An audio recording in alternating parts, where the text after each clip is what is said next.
Samantala, 86 na dayuhan ang naaresto ng mga otoridad sa ni-raid na umano'y scam operation sa Makati City.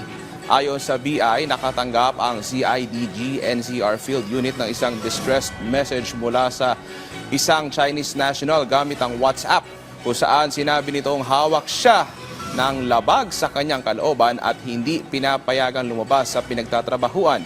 Sa case build-up ng CIDG, napag-alaman na ginagamit ng sindikato ang e-commerce at love scam tactics para makapanloko.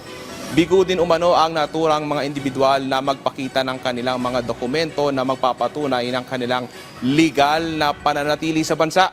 Giit ni Immigration Commissioner Joel Viado, ang naturang operasyon ay nagpapatunay sa bantang dulot ng ilang dayuhan na makapangbiktima gamit ang digital platforms. Pagtitiyak ng opisyal, magpapatuloy ang kanilang pinaigting na operasyon laban sa mga illegal aliens sa bansa.